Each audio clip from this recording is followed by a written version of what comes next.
প্রায় তুর্তুক গ্রামের কাছে চলে এসেছি। আজকে নোবরা থেকে তুর্তুক আসছি। তুর্তুক হচ্ছে পাকিস্তান ইন্ডিয়া বর্ডার। এখানে পাহাড়ের এটা একটু অন্যরকম, লাপাতে যাচ্ছি। ভালো রাস্তা, কিন্তু একটু আপ ডাউন আছে। এই যে রিভারটার সাথে সাথে যাচ্ছে, এটার নাম হচ্ছে সায়ক রিভার। আমরা একটু আগে সায়ক ওয়ার মেমোরিয়ালে দাঁড়িয়েছিলাম, তো ওখানে ফটোগ্রাফি করা যায়, কিন্তু খুব বেশি ওরা যাচ্ছিল না বলে আর বললাম না। কিছু কিছু জিনিস তো ছেড়ে রাখতে হবে যাতে আপনারা এসে দেখতে পারেন। সব কিছু যদি ভিডিও দেখিয়ে দিই তাহলে আসার দরকারই নেই। তো আমি বলবো যে একবার জীবনে একবার হলেও লাদাখ আসুন। অন্য সব জায়গায় ঘুরেছেন, দেশ বিদেশ, দারুণ দারুণ শপিং মল, দারুণ দারুণ শহর, উঁচু উঁচু বিল্ডিং সবই দেখেছেন। আর এখানে উঁচু উঁচু পাহাড় দেখে তার কী রূপ আর রং, সেটা যদি না আসেন তাহলে বুঝতে পারবেন না। আর এই দেখুন সাথে সাথে ছায়া রিভারটা যাচ্ছে, আর এরকম পিচের কালো পিচের রাস্তা, অনেক ম্যাক্সিমাম জায়গায় খুব ভালো রাস্তা। দারুণ একটা অনুভূতি। আর আজকে আমরা যেহেতু কাছাকাছি যাব, তুর্তুক আর থাং, এই দুটো ভিলেজ আমরা দেখবো, তো সেই জন্য একটু দেরি করে বেরিয়েছি, রিল্যাক্স মোডে আছি। যে যেখানে পারছি আমরা দাঁড়াচ্ছি, তো তাড়া নেই। কিন্তু কালকে আবার প্যাংগং যেতে হবে। তো প্যাংগংয়ের আগাম সাহেব হয়ে যে রোডটা ছিল, সেই রোডটা এখন প্রায় বন্দর মুখে, তো আমাদের ঘুরে ঘুরে যেতে হবে। সুতরাং কালকে অনেকটা জার্নি, একটু তাড়াতাড়ি বেরোবো। ওই যে দেখছেন সব পাহাড়ের রূপ, আসলে বুঝতে পারবেন কতটা সুন্দর এই জায়গাগুলো। আর একদম লাস্টে থাং ভিলেজ পর্যন্ত যাব।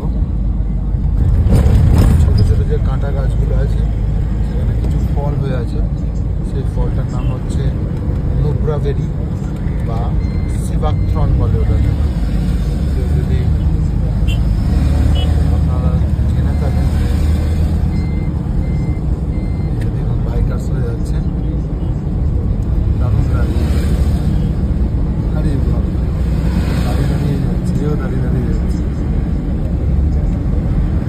দারুণ পাঁচটা আছে বাইক। একটু আগে এদের সাথে দেখা হলো, কেরালা থেকে এসেছে। ম্যাক্সিমাম ছেলেরা দুবাই থাকে, তো অরিজিনাল কেরালিয়ান। আর সাথে ওদের মহিলা যারা সঙ্গীরা আছেন, তারা আর একটা গাড়িতে আছে, জিনিসপত্র ওখানেই আছে। আজকে এরাও যাচ্ছে আমাদের সাথে তুর্তুক এবং থাং ভিলেজ, যেটা লাস্ট ভিলেজ। যাই হোক, এটা বলছিলাম যে একবার অন্তত আসুন। আর আমাদের সাথে যদি আসতে চান তাহলে নেক্সট ইয়ার জুন মাস থেকে, জুন থেকে শুরু হবে। আর আমরা কি স্ট্যান্ডার্ড হোটেল দিয়ে দিই, কী খাবার দিই, সব কিছুই আমরা বলি, দেখাচ্ছি ভিডিওতে। এবং কী ধরনের সার্ভিস দিই, কীভাবে ঘোরানো হয়, এবং কী কী গাড়ি থাকে, কেমনভাবে ঘোরা করছি, সবই দেখাচ্ছি। পোর্টেবলের গাড়ি দিয়ে আমরা যাচ্ছি রিল্যাক্সে, একদম আরামসে। আর সামান্য একটু বাজার চলতেছি, এর থেকে বেশি, কিন্তু সার্ভিস নিতে গেলে তো একটু বেশি পয়সা দিতেই হবে। আর সত্যি কথা বলতে লাদাখ তো এমনিতেও খরচা সাপেক্ষ। আপনি যদি 35,000 টাকা খরচা করতে পারেন, আর 4,000 টাকা খরচা করলে ভালো পরিষেবা পান, তাহলে কেন যাবেন না?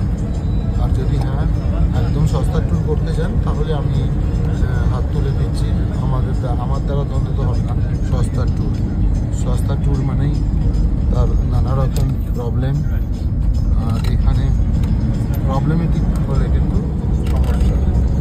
আপনার ভালো হোটেল, ভালো খাওয়া দাওয়া, হাইজিন ব্যাপারটা অতটা মেনটেন করি বলেই আমাদের এখানে বয়স্ক মানুষেরা এসেও খুব ভালোভাবে ট্যুর করছেন। এখনও পর্যন্ত কারো কোনো শরীর খারাপ হয়নি, কোনো কিছু প্রবলেম হয়নি। তো এইটাই বলার বক্তব্য যে যদি আপনারা যেতে চান, তাহলে পরের বছরে আমরা আমাদের ফেসবুক গ্রুপ যেটা আছে সেখানে অ্যানাউন্স করব, আপনারা যোগদান করতে পারেন। এখানেও 4টে সিট লাস্টে খালি হয়েছিল, কিন্তু অনেকে জেনেও বুক করলেন না, হয়তো সময়ের অভাবে হোক বা টাকা পয়সার সমস্যার জন্য। করলে কিন্তু খুব আনন্দে ঘুরতে পারতেন। আর যা ওয়েদার সাথ দিয়েছে আমাদের, দেখুন নীল আকাশ, যাক, ভিডিওটা অনেকটা বড় হয়ে গেল।